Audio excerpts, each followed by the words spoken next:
I never thought I'd be the kind of father who'd say no, not to my daughter, not ever.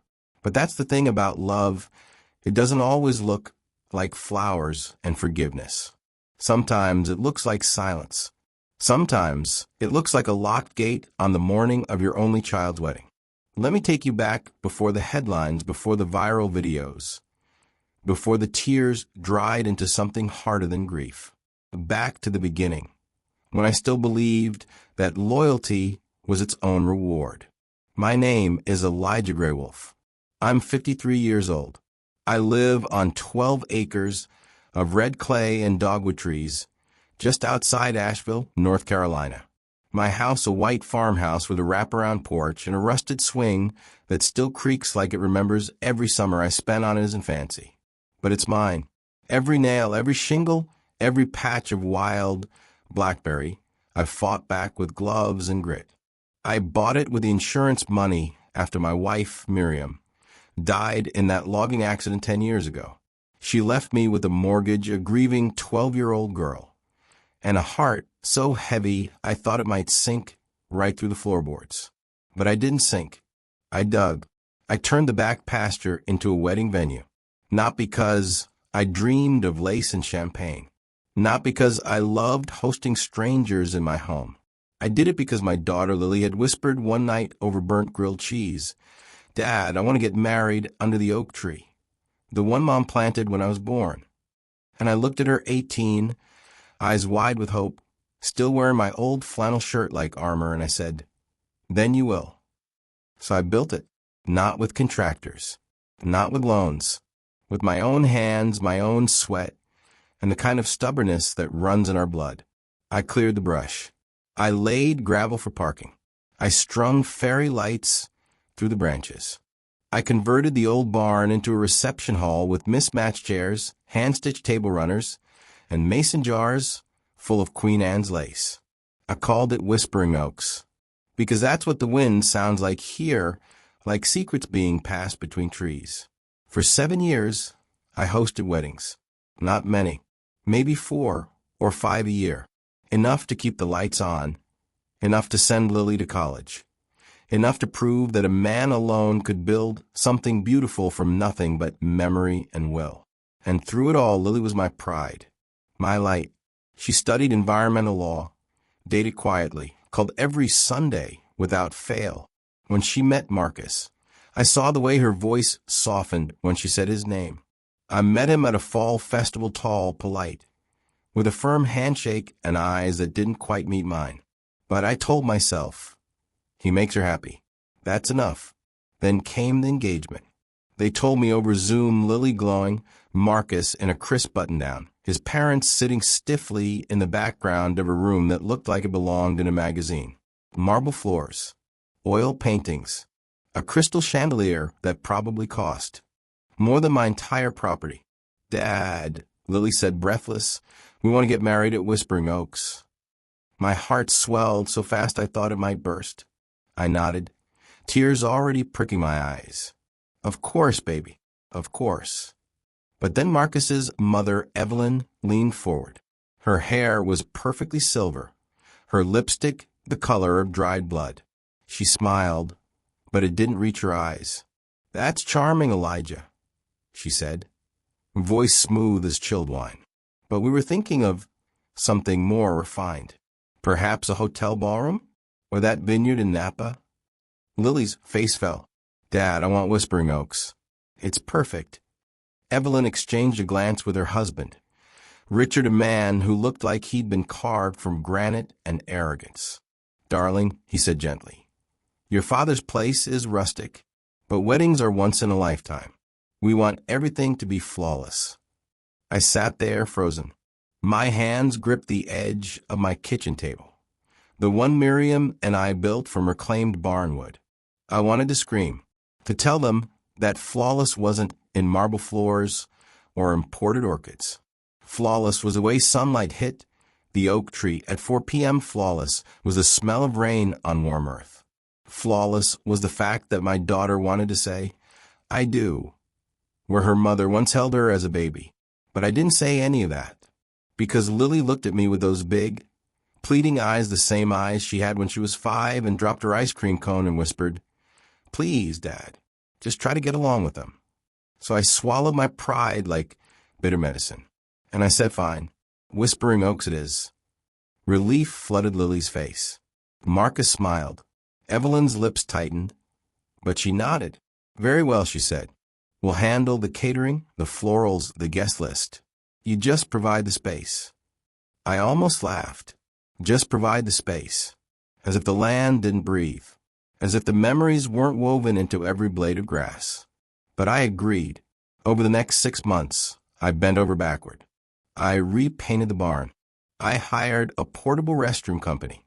I even bought a new suit, navy blue modest, with a tie that didn't scream country because Evelyn had suggested I not wear my usual work boots and flannel to the rehearsal dinner. I attended every planning meeting, silent as a shadow. I listened as Evelyn dictated seating charts, vetoed Lily's song choices, and insisted the cake be 6 tiers to reflect the family stature. I watched my daughter shrink a little more each time, her voice quieter, her shoulders slumped, her joy dimming like a candle in a draft. Still stayed quiet, because I told myself, this isn't about me. It's about her happiness. Then came the contract meeting. 2 weeks before the wedding, Evelyn requested a formal agreement. For liability, she said, and clarity. I printed out my standard venue contract, simple, fair, used for every couple who'd ever married here. But Evelyn handed me a revised version, thick, legalese, pages of clauses about aesthetic standards, guest conduct, and buried in section 7.3 this line. The venue owner agrees to maintain a professional demeanor and refrain from any behavior, attire, or speech that may be deemed rural, unrefined, or inappropriate for a high society event. I stared at the words. My hands trembled. "Evelyn," I said, voice low, "what is this?" She didn't look up from her tablet. "It's just a formality, Elijah. We wouldn't want anyone uncomfortable." Uncomfortable. I repeated, "You mean you?" She finally met my eyes, cold, unblinking. "Let's be honest. Your country manners might clash with our guests. We're not asking you to leave, just to stay in the background, serve the coffee, smile, disappear." The room went silent. Lily looked horrified. Marcus shifted in his seat, saying nothing. And in that moment, something inside me cracked, not loudly, but deeply, like ice giving way beneath weight. I took a breath, nodded slowly. "Fine," I said. "I'll sign." I signed the contract, smiled, said all the right things. But that night, alone in my kitchen, I pulled out my old legal pad, the one Miriam used to write grocery lists on, and I began drafting a new document. Not a contract, a reckoning. Because if they wanted paperwork, I'd give them paperwork, and I'd make sure every word was ironclad. The days after that meeting felt like walking through wet cement. Every step heavier than the last. I'd wake before dawn, make coffee in the same chipped mug Miriam gave me on our 10th anniversary, and sit on the porch, watching the mist rise off the fields. The air smelled of damp earth and honeysuckle scents that used to comfort me. Now, they just reminded me of what I'd lost. Not the land, not the venue, my dignity. Because Evelyn hadn't just insulted my clothes or my accent. She'd insulted my life, my grief, my love. She'd looked at everything I'd built, the sweat, the tears, the years of raising a child alone, and called it unrefined. And the worst part? Lily didn't defend me. Not really. Oh, she hugged me afterward. Said, "Dad, I'm so sorry. They don't mean it like that." But her eyes darted away when she said it, because she knew they meant it exactly like that. I replayed the scene in my head 100 times. The way Evelyn's diamond bracelet caught the light as she slid the contract across the table. The faint scent of her perfume, something expensive and floral, like funeral lilies. The way Richard cleared his throat when I hesitated, as if I were wasting their precious time. And Marcus, God, Marcus. He sat there like a statue. Not a word, not a glance at Lily to say, "Hey, maybe don't let your mother talk to my future father-in-law like that." No, he just let it happen. Because to them I wasn't family. I was scenery, a backdrop, a man in boots who happened to own the land where their perfect wedding would take place. I started avoiding the house. I'd drive into town, park at the library, and sit in the car for hours, staring at nothing. Once, I walked into the hardware store and stood in the paint aisle, running my fingers over the color swatches barn red. Forest green, whisper gray, remembering how Miriam and I used to argue over which shade to use on the shutters. She liked bold. I whispered to no one. The clerk, a young man with a nose ring, asked if I needed help. I shook my head, just remembering. At night, I'd lie in bed, listening to the wind in the oaks, the same wind that had rocked Lily to sleep as a baby, the same wind that carried Miriam's last words to me. Take care of her, and don't you dare sell this place. I hadn't sold it, but I'd let strangers walk all over it, and me just to keep peace for my daughter. Was that love or weakness? The rehearsal dinner was the final blow. It was held in the barn, my barn decorated with rented chandeliers and imported white roses. I wore the navy suit, kept my hair combed, didn't say a word unless spoken to. Evelyn held court at the head table, regaling guests with stories about their summer home in the Hamptons. Richard toasted Marcus with a glass of wine that cost more than my weekly groceries. And Lily, my sweet Lily, sat beside Marcus, laughing at jokes that weren't funny, nodding at opinions that weren't hers. I stood near the coffee station, pouring cups with steady hands, while Evelyn's sister sidled up to me. "Cute little setup you got here," she said, eyeing the mason jars. "Reminds me of that reality show Hillbilly Weddings, was it?" I didn't answer, just handed her a cup. She smirked. "Don't worry. The caterers brought real china. We couldn't have guests eating off paper plates, could we?" My fingers tightened around the pot. Steam curled into the air, smelling of burnt beans and bitterness. Later, I found Lily in the bathroom, fixing her lipstick. "Dad," she said, not meeting my eyes, "can you not hover tonight? It's making Evelyn nervous." "Nervous?" I whispered. I'm standing 10 feet away, serving coffee. "She says you're glaring." I'm breathing. Lily sighed. "Just try to enjoy tonight, okay? For me?" I wanted to grab her shoulders and shake her. "They're erasing you, Lily. Don't you see it? They're molding you into someone you're not." But I didn't, because I was tired and scared, and still, stupidly, hopeful that this wedding would be the bridge, not the breaking point. I went home early, sat on the porch swing, listened to the crickets, and for the first time in my life, I cried without making a sound. The next morning, I found the original contract, the one I had drafted tucked in my desk drawer. I reread it slowly, clause by clause. Then I opened my laptop, and I began to write, not with anger, with precision, because if they wanted a contract, I'd give them one they'd never forget. I added a clause, section 9.1, that required a final payment of $12,500, due no later than 5 p.m. on the day before the wedding, non-negotiable, non-refundable, and if not received, the venue would be considered unavailable. I made it look official, used legal fonts, added notary lines, even included a small print footnote about force majeure and contractual compliance. Then I printed it, signed it, and slipped it into the folder with the rest of the paperwork. They never read it. Of course they didn't. Why would they? To them, I was just the help. The morning of the wedding arrived with a cruel kind of beauty. Sunrise painted the sky in gold and rose. Dew glittered on the grass.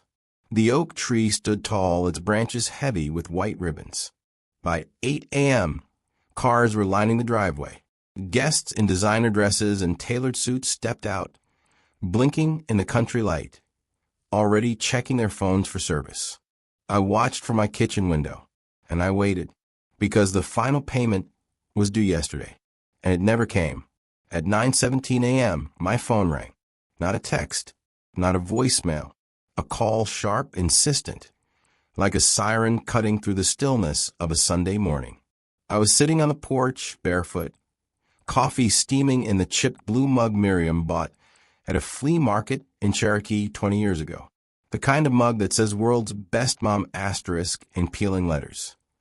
Even though she never used it that way. She just liked the color, said it matched the sky after rain. I let it ring 3 times before answering. "Morning, sweetheart," I said. "Dad." Lily's voice cracked like thin ice. "The gate's locked. Where are you? The florist can't get in. The caterers are stuck on the road. Evelyn's having a meltdown." I took a slow sip. The coffee was bitter. Too strong, just how I liked it. "I'm right here, Lily. On the porch." "You're kidding me," she gasped. "This isn't funny. People are crying. Marcus is pacing like a caged animal. What's going on?" I leaned back in the swing. The chains groaned the same sound they made when Lily was 6, and I'd push her until she screamed with laughter. "I'm sorry, baby," I said, calm as still water. "But according to the contract, the venue isn't available until final payment is received." Silence. Not the kind of silence that means nothing's wrong. The kind that means the world just tilted off its axis. Then, a sharp inhale like she'd been slapped. "What are you talking about? We paid you months ago." "The deposit, yes," I said. "But Section 9.1 clearly states a final balance of $12,500 was due yesterday at 5 p.m. It wasn't paid. So legally, I'm under no obligation to open the gates. You're doing this?" Her voice dropped to a whisper, trembling with disbelief. "On my wedding day? I'm honoring the contract you signed," I said. Every word. And then she broke, not quietly, not with dignity, with raw, ragged sobs that tore through the phone like shrapnel. "How could you? After everything I've done, after all the times I defended you, they were awful. But I chose you, Dad. And now you're humiliating me in front of everyone." That stopped me cold. Because she was right, in a way. But so was I. I closed my eyes, saw her at 10 years old, standing in the driveway with a black eye from a boy at school, refusing to cry until she got home. Saw her at 16, working weekends at the diner to save for college. Coming home with grease in her hair and pride in her step. Saw her last Christmas, hugging me so tight I thought my ribs might crack, whispering, "I'm so glad I have you, Dad." And now? Now she thought I was punishing her. But I wasn't. I was protecting something she'd already lost. Herself. "Lily," I said gently, "they humiliated me long before today. They called my home rustic, my manners unrefined. They made you choose between them and me. And you chose them, every single time." "I didn't." "You did," I said, not angry, just true. "When Evelyn said I should stay in the background, you didn't say a word. When she mocked the mason jars, you laughed along. When Marcus sat there like a stone while his mother erased me, you let it happen. And that's okay. You were trying to keep peace. But don't act surprised when the consequences land." I hung up before she could respond. Not out of cruelty, out of mercy. Because if I'd stayed on the line, I would have caved. I would have unlocked the gate. I would have swallowed my pride one more time for her. And that would have killed something in me I couldn't afford to lose. My hands shook as I set the mug down. Coffee sloshed over the rim, dark as old blood. My heart pounded like a trapped bird against my ribs. But beneath the panic, beneath the guilt, there was something else. Calm. Real, bone-deep calm. Because for the first time in years, I wasn't begging for respect. I was claiming it. I walked out to the edge of the porch and looked down the driveway.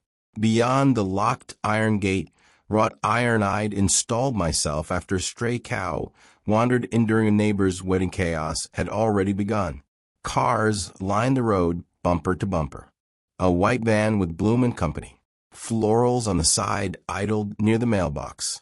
Driver leaning out the window, shouting into a phone.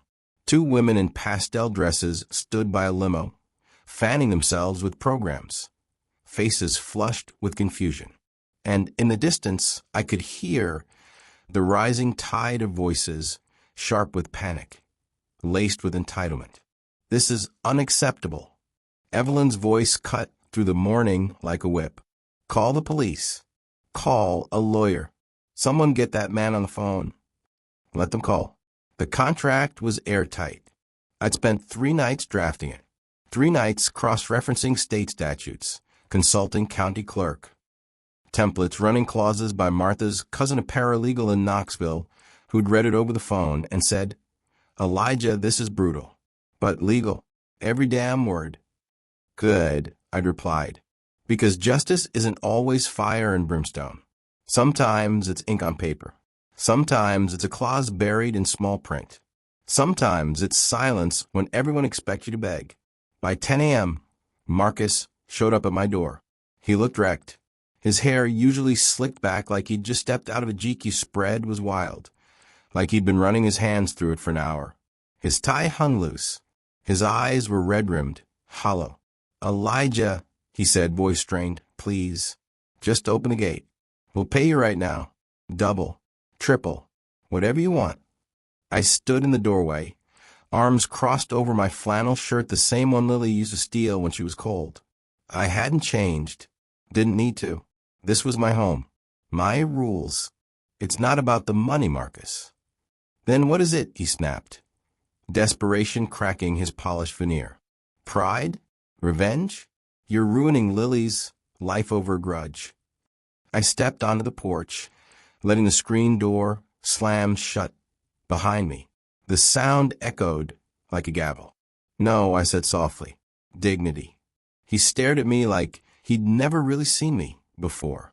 And maybe he hadn't. To him, I'd always been background noise, the quiet man who fixed the fence, served coffee, disappeared when the important people arrived.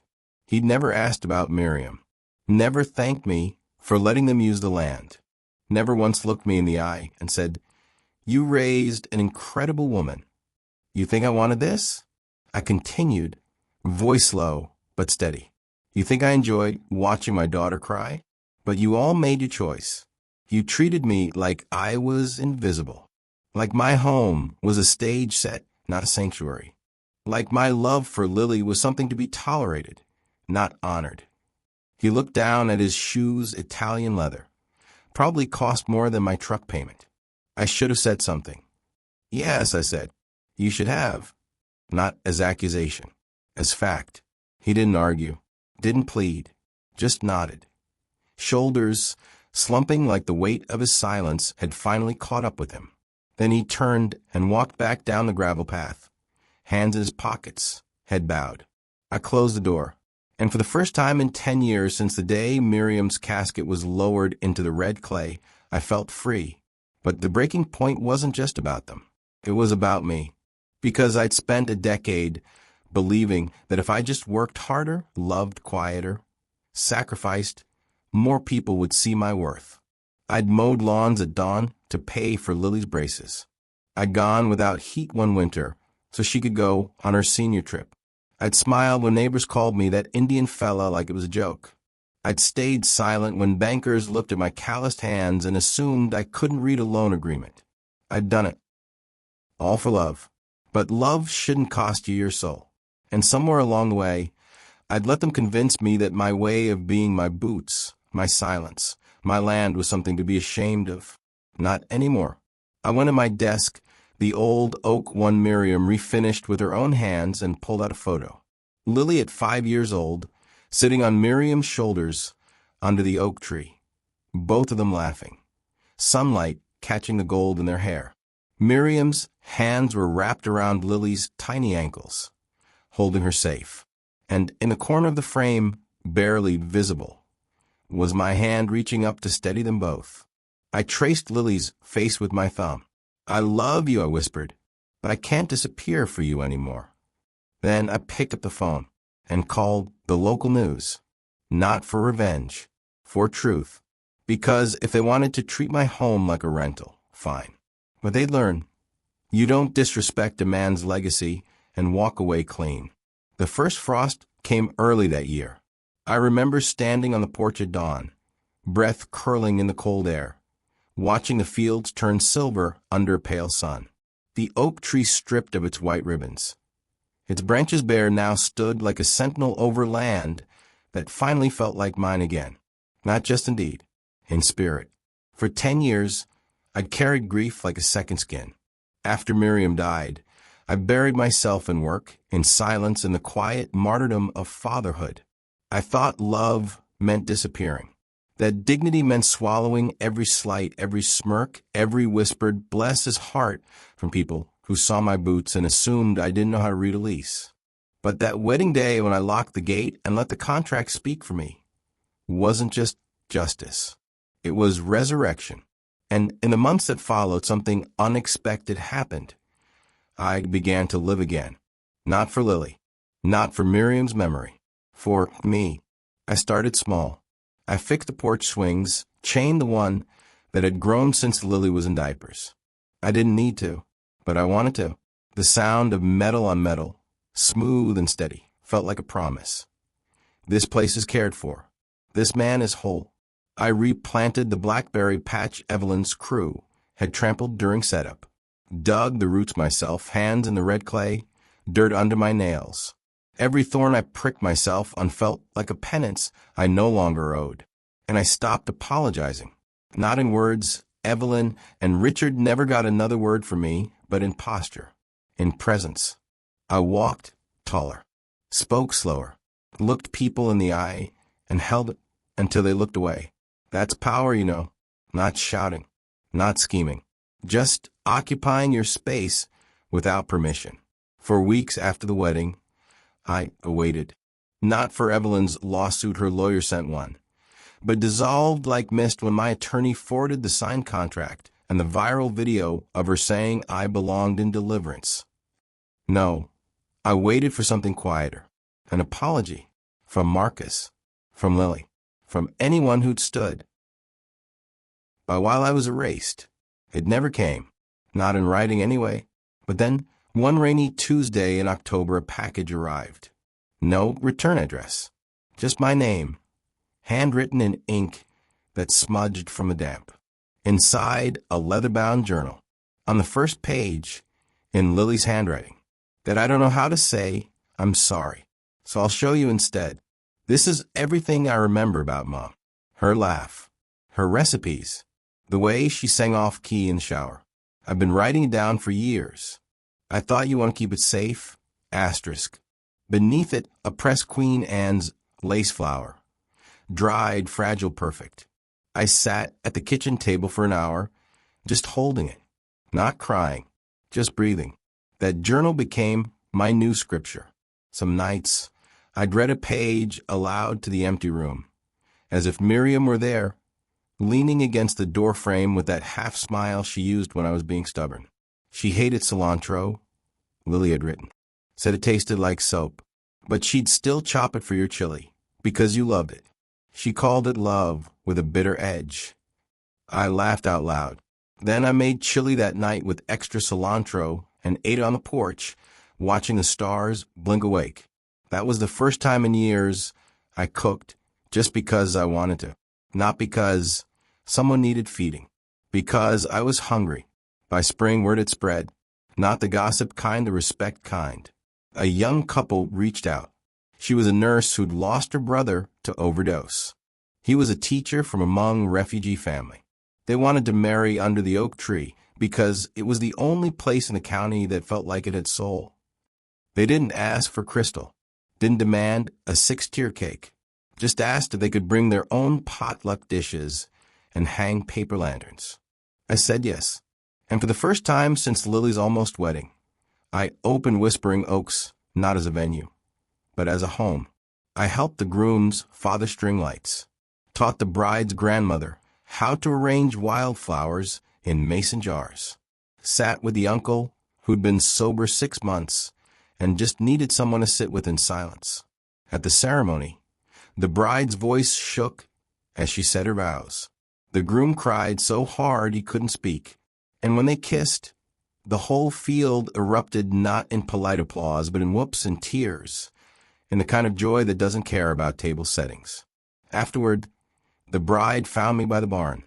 "Mr. Grey Wolf," she said, eyes bright, "thank you for letting us be messy."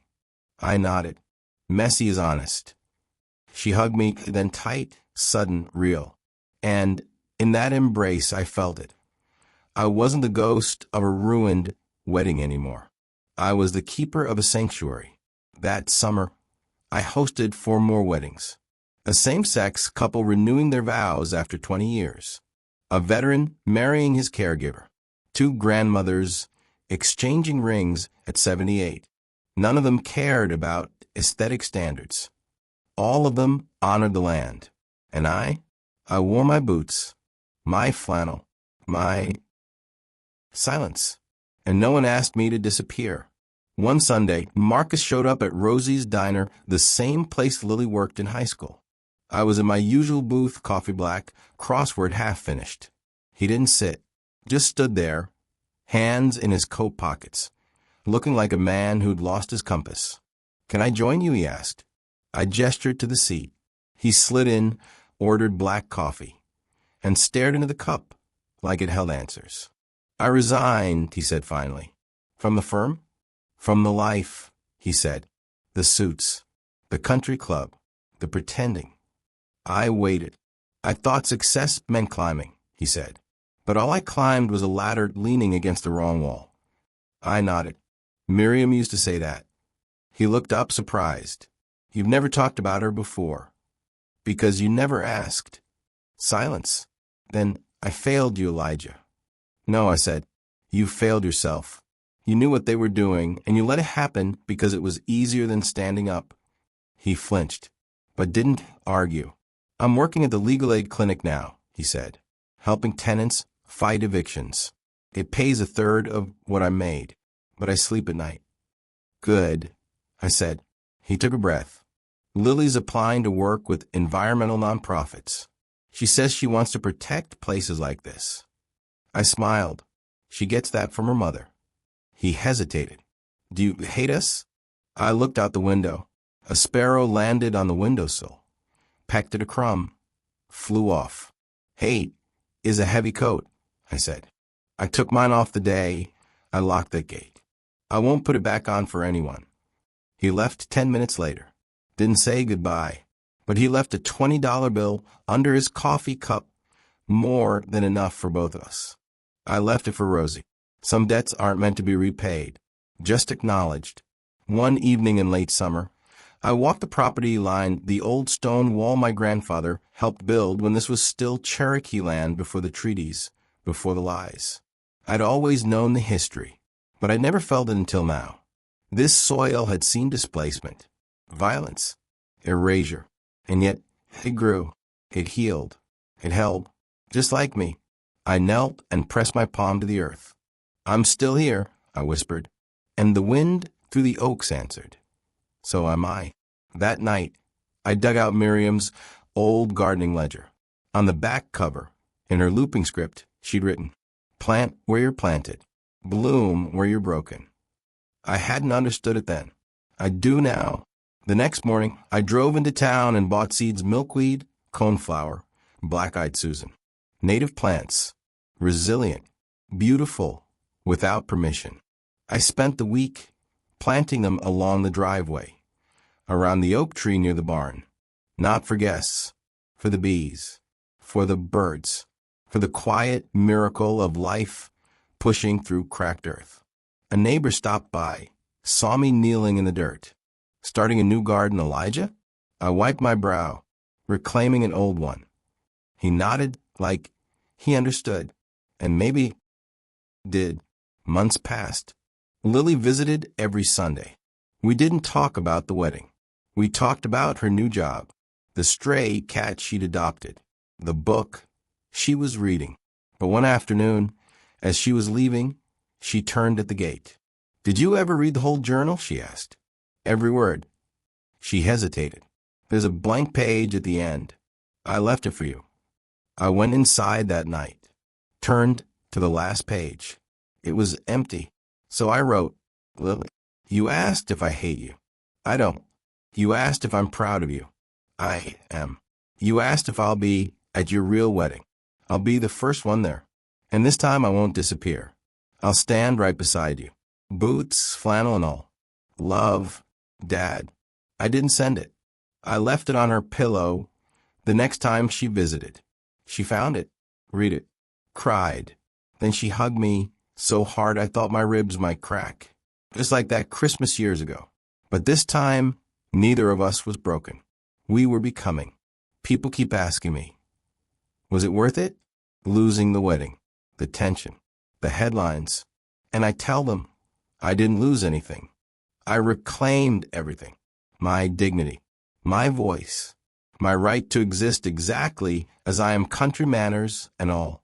In a world that rewards performance, I chose authenticity. In a culture that worships wealth, I honored worth. In a family drama that demanded I shrink, I stood tall. And the most radical thing I did, I refused to be ashamed.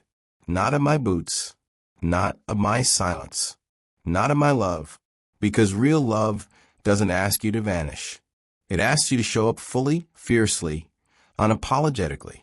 And that's what I'm doing now. Every day. Last week, I got a call from a documentary filmmaker. She'd heard my story, wanted to make a short film about quiet justice in rural America. I almost said no, but then I thought of the young couples who come here, scared to be themselves, of the fathers who swallow their pride to keep peace, of the mothers who disappear so their children can shine. Maybe my story isn't just mine. Maybe it's theirs too. So I said yes, but with one condition. Don't call it revenge. Call it reclamation. Because that's what this is. Not punishment. Restoration. Of land. Of legacy. Of self. Here's what no one tells you about justice. It doesn't roar. It settles. Like dust after storm. Like roots after a drought. Like a man finally breathing after years of holding his breath. I don't need Evelyn's apology. I don't need Marcus's redemption. I don't even need the world to understand.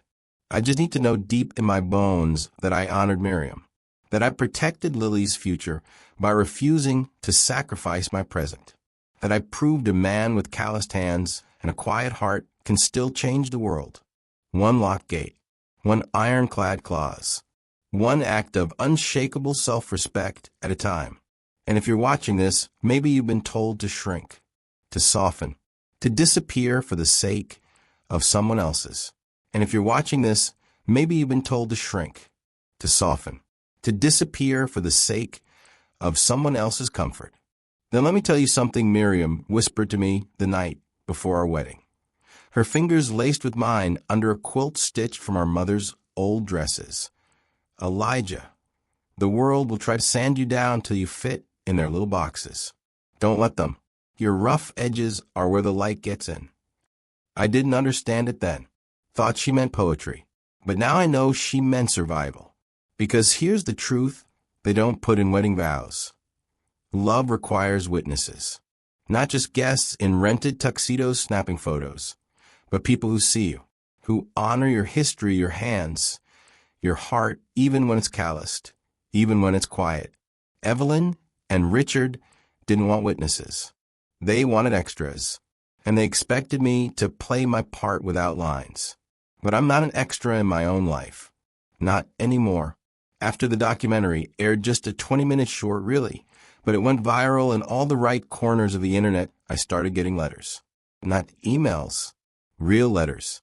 Handwritten on stationery, on notebook paper, on the backs of grocery lists. From a single mother in West Virginia who canceled her daughter's destination wedding after reading my story. From a Navajo elder in Arizona who said, "You stood like a mountain. We needed that." From a young man in Georgia who wrote, "I wore my work boots to my sister's wedding last month. No one said a word, but I felt you with me. I kept every one, taped them inside an old cigar box Miriam used to store buttons. Now it holds proof that silence can echo." But the most surprising letter came from Evelyn. Not an apology. Never that. but a single sheet of thick ivory paper, embossed with her monogram, postmarked from Charleston. No salutation, just, "The oak tree is still standing. So are you? Perhaps some things cannot be bought, polished, or controlled." I underestimated that. I read it 3 times. Then I tucked it in the box, right between the Navajo elder's blessing and the grocery list from the West Virginia mom. Not forgiveness, but acknowledgement. And sometimes that's enough. Winter came hard that year. Snow fell so thick it buried the stone wall, muffled the creak of the swing, turned the driveway into a river of white. I didn't plow it. Let the world stay quiet for a while. Lily came anyway, drove her old Honda through the drifts, boots crunching on ice, cheeks red from the cold. She didn't knock, just let herself in like she was still 12, shaking snow from her hair, stomping mud on the mat I'd woven from corn husks the summer Miriam died. "You're gonna freeze," I said, handing her a mug of spice cider. She wrapped her hands around it, steam fogging her glasses. Worth it. We sat on the porch anyway, wrapped in quilts, watching the snow fall on the oak tree. Its branches held the weight like they'd been waiting for it. I turned down the job in D.C., she said after a long silence. I didn't look at her. The environmental policy one? Yeah, too much lobbying, too much compromise. She took a sip. "I'm starting my own nonprofit. Land stewardship for small farms, helping folks like you protect their soil, their water, their stories." Like me? I finally turned. "You mean folks who refuse to sell out?" She smiled, really smiled, the way she used to when she'd solve a hard math problem or find a 4-leaf clover in the pasture. Exactly like you. We didn't talk about Marcus. Not that day. But I'd heard through the grapevine Rosie's Diner is better than any news network that he'd moved into a tiny apartment above a bookstore in downtown Asheville, was volunteering at the community garden, had started learning Cherokee from an elder at the cultural center. Good, I thought. Let him dig in the dirt. Let him learn what grows when you stop pretending. Spring arrived with a vengeance. Dogwoods exploded in white and pink. The blackberries I'd replanted sent up green shoots, and the native wildflowers, milkweed, coneflower, black-eyed Susan bloomed like they'd been waiting for permission. The first wedding of the season was for Mateo and Aisha. He was a line cook who'd survived IC detention as a teen. She was a doula who'd lost her sister to maternal mortality. They wanted to marry barefoot in the field, with a fire circle and a feast cooked by their chosen family. No seating chart, Aisha told me during our planning meeting. Just long tables. Whoever sits together belongs together. I liked that. The night before the wedding, a storm rolled and thunder cracking like bones, rain hammering the roof. I lay awake, listening, wondering if the chairs would blow over, if the fire pit would flood, if the mason jars would shatter. But at dawn, the world was washed clean, and there they were, Mateo and Aisha, standing under the oak tree, soaked to the skin from walking the property at sunrise, grinning like fools in love. During the ceremony, Aisha's voice broke as she said, "You saw me when no one else did." Mateo kissed her tears away and said, "I'll keep seeing you, every day." Afterward, as guests danced to a fiddle and gem under string lights, Mateo found me by the barn. "Your daughter," he said quietly. "She's doing good work." I nodded. "She is. She talks about you like you're her compass." I looked out at the field, laughing, dancing, alive. She's her own compass now. I just helped her find north. He handed me a plate of tamales wrapped in corn husks. "Eat. You look thin." I laughed. "I'm fine." "No," he said, serious now. "You look free." And I was. That summer, I started teaching workshops. Not formal classes. Just Sunday afternoons on the porch. Land and legacy, I called it. Taught folks how to read soil, how to save seeds, how to draft a simple land use agreement that protects their home from developers. A young Cherokee woman named Wren came every week. She was fighting to reclaim ancestral land near the Quila boundary. One afternoon she asked, "How'd you know when to stop bending, Elijah?" I stirred my coffee. When my back started to break, she nodded like she understood. Then she said, "My grandma says the land remembers everything, even the silence." "Your grandma's right," I said. That night, I dreamed of Miriam. She was standing in the blackberry patch, wearing her old sun hat, humming a hymn I hadn't heard since childhood. She didn't speak, just pointed to the horizon, where the sun was rising over the ridge. When I woke, I knew what to do.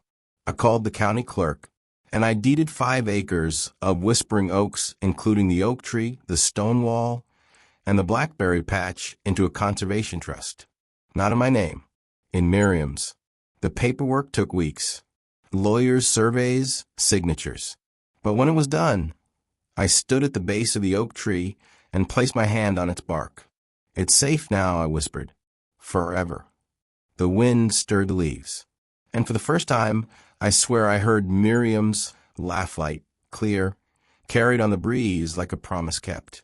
Lily cried when I told her, not sad tears, the kind that come when a wound finally closes. "You did it," she said. "You protected it." "We did," I corrected. "You and me and her." She leaned her head on my shoulder. We watched the fireflies rise over the field, blinking like stars come down to earth. "I'm getting married again," she said softly. I didn't flinch, didn't ask who, just said where. She looked at me, eyes shining. "Here, under the oak. And Marcus?"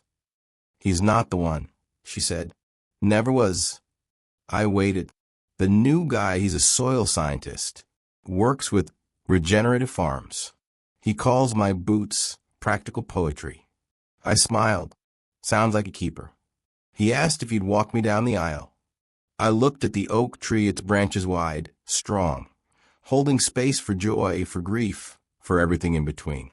"Yes," I said, "but only if I can wear my flannel." She laughed, the sound echoing like it used to when she was small. "Only if you promise not to lock the gate." "I won't," I said, "but I'll keep the contract handy." We both knew it was a joke, but also a truth, because love isn't about blind trust. It's about clear boundaries, mutual respect, knowing your worth and never letting anyone convince you it's less because of where you come from, how you speak, or what you wear on your feet. That fall, I planted a new tree, not an oak, a dogwood, Miriam's favorite, right beside the old stone wall. As I patted the soil around its roots, Wren stopped by on her way home. "Starting a new legacy?" she asked. "Tending an old one," I said. She smiled. "Same thing sometimes." And maybe she's right, because legacy isn't just what you leave behind. It's what you protect while you're still here, what you fight for, what you refuse to let be erased. I'm 54 now. My hair is more gray than black. My hands are rougher than ever. And my heart? It's not heavy anymore.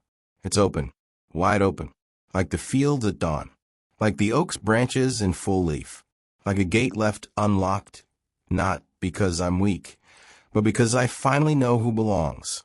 And if you're standing at your own gate right now, wondering whether to open it or lock it, let me leave you with this. Don't build your life to please people who wouldn't recognize your soul if it walked up and shook their hand. Build it for the ones who see you, for the land that holds you, for the love that asks you to show up not as a shadow, but as yourself. Boots, flannel, silence, and all. Because that's not just enough. It's everything. The first letter came on a Tuesday, not the kind that arrives in your inbox with a ping and a preview line designed to hook you like a fish. No, this one came in a manila envelope, slightly bent at the corners, postmarked from Harlan County, Kentucky. No return address. Just my name, Elijah Graywolf, written in looping cursive that looked like it had been penned with a fountain pen dipped in both ink and exhaustion. I was sitting on the porch, shelling peas into a chipped enamel bowl, when the mail truck rumbled down the gravel drive. Rosie, the driver, not the diner owner, tossed the bundle onto the step and gave a wave. She'd been delivering my mail since Lily was in pigtails. I didn't open it right away. Back then, I still flinched at unexpected paper. After the wedding, that wasn't. Every envelope felt like a subpoena, every package a bomb wrapped in pretty paper. But this one, it felt different. Light, fragile, like it held breath instead of demands. Inside, a single sheet of lined notebook paper, torn unevenly from a spiral. The handwriting was careful, deliberate, as if each word had been weighed before committed to the page. Mr. Greywolf, I saw your story on the news. My daughter showed it to me on her phone. Said, Mama is just like you. I don't know about that. I'm just a widow who runs a goat farm and teaches Sunday school. But last year, my only son got engaged to a girl from Lexington family, owns half the horse farms in the bluegrass. They wanted the wedding at their country club. My boy said, Mama, we'll do it your way right here in the pasture, under the old hickory. I believed him, like you believed Lily. Then the mother-in-law came to visit, sat at my kitchen table, same one my granddaddy built, and said, Honey, bless your heart, but we can't have our guests stepping and go droppings. I laughed it off, thought it was just nerves. But the next week, my son called, said they'd booked the Keeneland Pavilion. Said, it's easier this way, Mama. I didn't argue, didn't cry, just hung up and went out to the barn, fed the goats, milked the does, did what needed doing. But something in me broke quiet, like a root snapping underground. Then I saw you on that screen, standing on your porch, boots on your land, saying no with your silence, and I felt it shift back into place. I wrote my son a letter, not angry, just true. Said, I love you, but I won't be a ghost at your wedding. He called me crying, said they'd cancel Keeneland, said they'd marry under the hickory after all. They did. Last month, the mother-in-law wore pearls and looked like she'd swallowed a lemon. But my boy held my hand during the vows. So thank you, not for revenge, for reminding me that love doesn't mean vanishing. Martha C. I read it 3 times. Then I folded it carefully and tucked it into the cigar box on the shelf above the stove, the one that used to hold Miriam's buttons. I didn't write back, not because I didn't want to, but because some truths don't need replies. They just need to be received. But Martha's letter opened a floodgate. They came after that, slow at first, then steady as rain, from a retired schoolteacher in Mississippi who'd canceled her golden anniversary party because her children insisted on a classy hotel instead of her backyard, where she'd raised them under magnolias. From a black farmer in Alabama whose daughter's fiancé's family refused to set foot on that dirt road. So he deeded 10 acres to a land trust and held the wedding in the cotton field where his grandfather had once been sharecropped. From a trans man in Oregon who wrote, my parents disowned me, but my chosen family married me under a redwood. Your story made me feel seen for the first time in years. I read each one aloud sometimes, just to hear the words in the quiet house. Miriam used to say voices keep a house alive. I think she was right. But the letter that shook me most came in late October, wrapped in brown paper and tied with twine. No stamp, hand-delivered. I found it on the porch swing at dawn, due soaking the paper. The twine frayed like it had been carried a long way. Inside, a thick packet, not a letter, a legal brief. And on top, a note. Elijah, you're not the only one they tried to erase. Read this. Then decide if you're still just a man with a gait or a movement. Wren. I knew that name. Wren Deerwater, the young Cherokee woman who'd started coming to my Sunday workshops on soil and seeds. Quiet, sharp-eyed, always wore a silver pendant shaped like a turtle, the symbol of the earth in her tradition. I sat on the swing, coffee cooling in my mug, and read. The brief detailed a land dispute just 20 miles north of Asheville, near the Qualla boundary. A developer, Asheville Heritage Holdings, LLC, was trying to seize 200 acres of ancestral Cherokee land through a century-old loophole in a Reconstruction-era deed. The land held burial mounds, medicinal plant sites, and a sacred spring. The legal argument was flimsy, but the money behind it was deep. And the developers? Lead counsel? Asterisk, Evelyn Thorne's firm. My blood went cold. Not because I was surprised. Evelyn had always treated land like inventory. But because this wasn't just about profit. It was about erasure. Again. And Wren was asking me to do more than sympathize. She was asking me to fight. I drove to the cultural center that afternoon. Wren was in the garden, kneeling in the dirt, harvesting sage. She didn't look up when I approached. You read it, she said. I did. You thinking about it? I crouched beside her. The soil here was different, darker, richer, threaded with quartz. Why me? She finally met my eyes. Because you've already won once. And you did it with paperwork, not protests. They don't see you coming. To them, you're just a countryman with a grudge. But we know better. I picked up a sprig of sage, crushed it between my fingers. The scent rose sharp and clean. What do you need? A witness, she said. Someone who can testify that land isn't real estate. It's memory. It's medicine. It's who we are. And if I say no, she smiled faintly, then I'll find someone else. But I hoped you'd understand.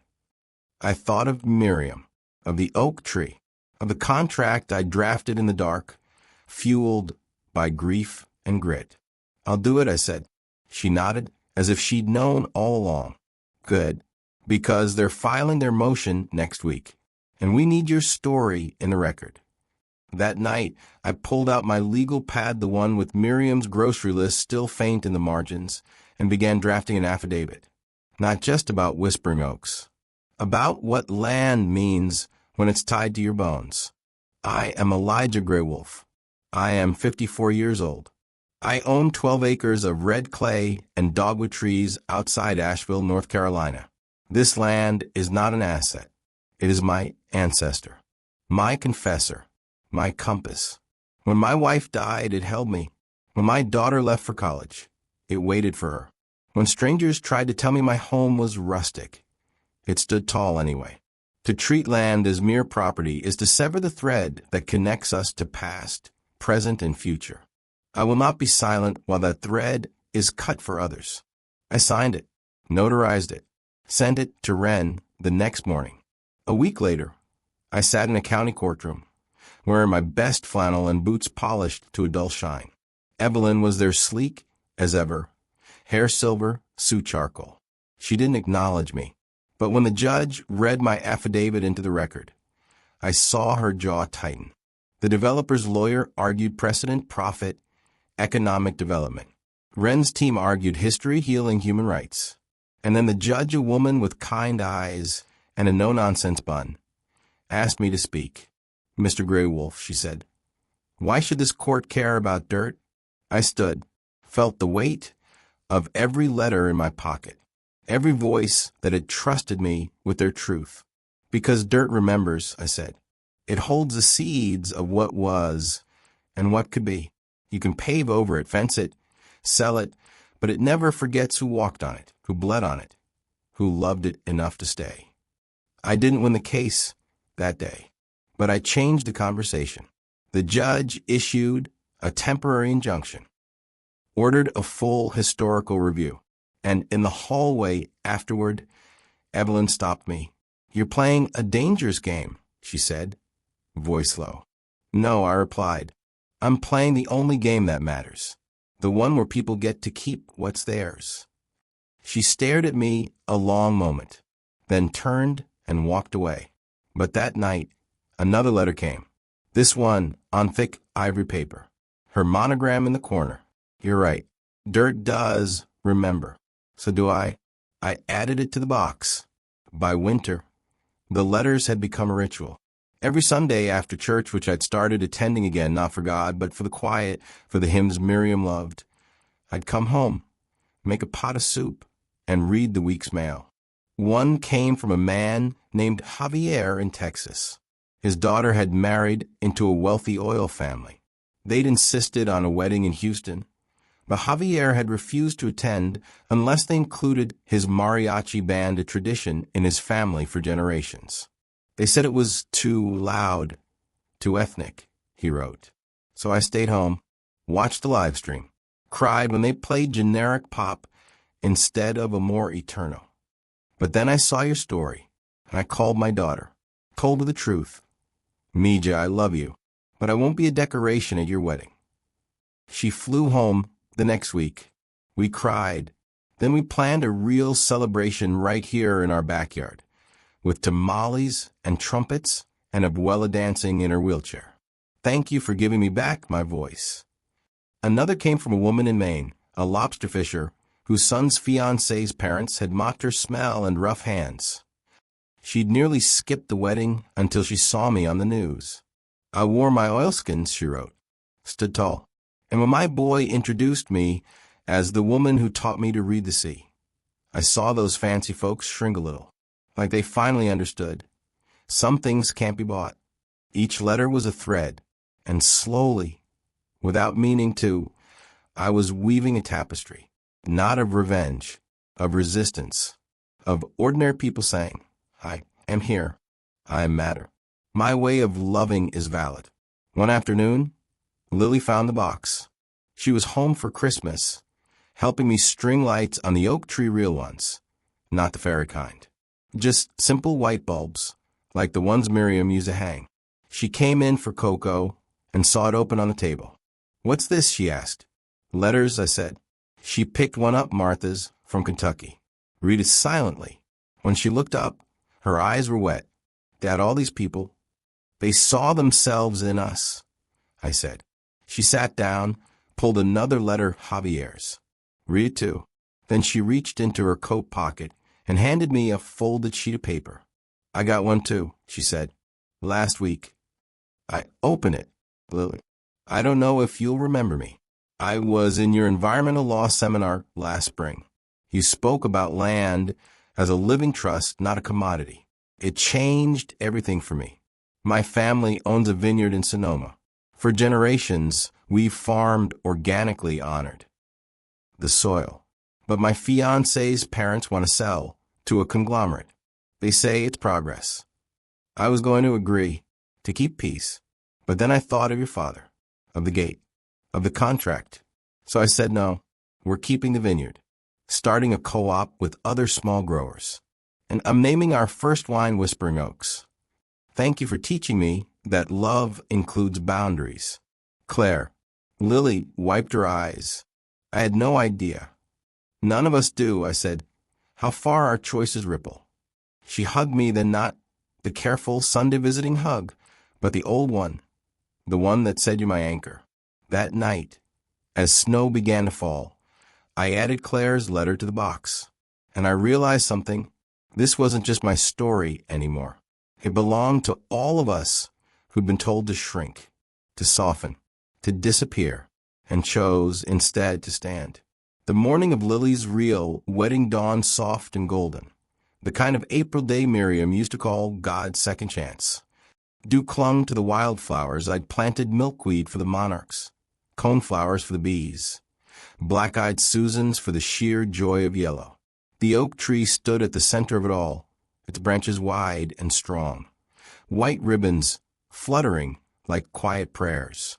No locked gate this time, no contract hidden in fine print, just an open field, an open heart, and my daughter walking toward me in bare feet and a simple linen dress, her hair loose, her smile unburdened. You look like your mother, I said, voice rough. She touched the locket at her throat, Miriam's, filled with a tiny braid of her hair.